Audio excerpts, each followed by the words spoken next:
Once upon a time, in a magnificent kingdom called Elarisia, there lived King Aldren and Queen Seraphina, who were blessed with 7 daughters. Each princess was born under a different star, and each star gave her a unique gift. Princess Alira, the eldest, had the gift of wisdom. Princess Brina had the gift of beauty. Princess Celene had the gift of song. Princess Delara had the gift of kindness. Princess Elara had the gift of courage. Princess Faye had the gift of healing. Princess Giselle, the youngest, had the gift of hope. Together, they brought peace and joy to the kingdom. Every dawn, their laughter echoed through the marble halls of the palace. The people of Elarisia adored them, believing their blessings kept the land prosperous and green. But in the dark corners of the enchanted forest lived a sorceress named Morwenna, who envied the royal family's happiness. Long ago, she had been the royal magician, but her hunger for power led to her banishment. Her heart turned to stone, and she vowed revenge against the king's bloodline.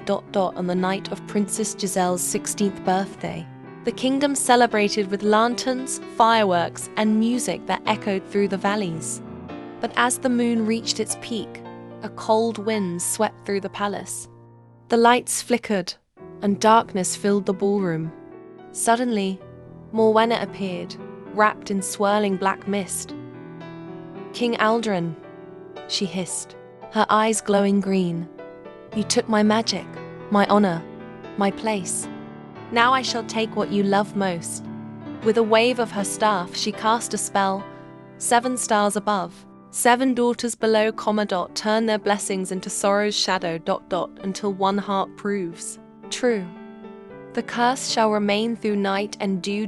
One by one, the princesses turned into stone statues, each frozen mid-smell. The kingdom fell into despair, and the once golden palace turned grey.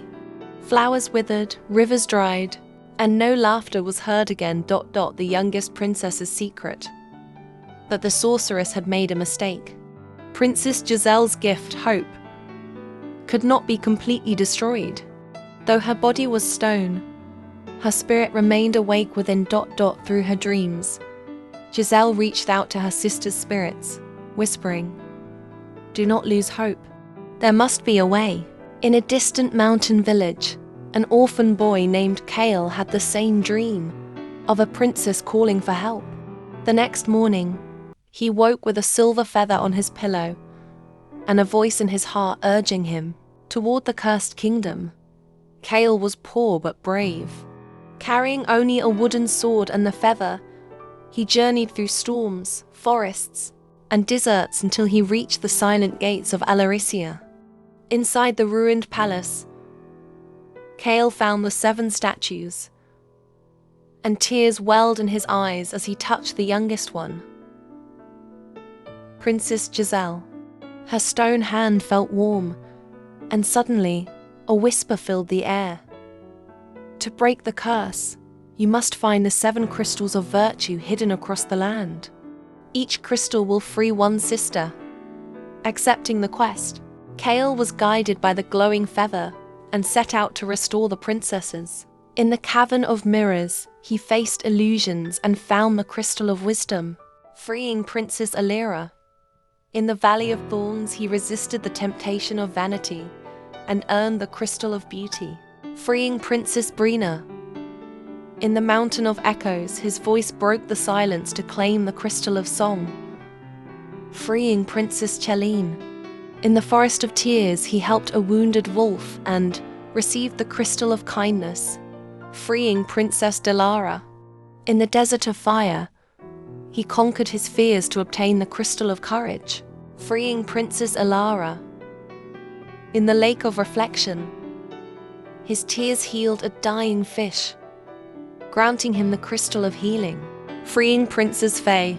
Finally, in the Ruins of Shadows, Kale confronted the sorceress Morwenna, who mocked him, saying, "You think a boy can defeat me?" Kale stood tall and replied, "Not with strength, but with hope." He raised the glowing feather, which burst into brilliant light. shattering the darkness and revealing the final crystal of hope, brighter than the sun. The curse broke, and the princesses awakened. The kingdom bloomed once more. Flowers grew from stone, rivers sparkled, and the people rejoiced. King Aldren offered Kale treasures, but he refused, saying, "I came for hope, not gold." Princess Giselle smiled and said, "Hope is the light that no curse can destroy." Years later, Kale became a knight of the royal guard, and his story of courage lived on through generations. The kingdom of Elarisia thrived again, blessed with wisdom, beauty, song, kindness, courage, healing, and hope. Moral: true power does not lie in magic or riches. It lies in hope, courage, and a pure heart.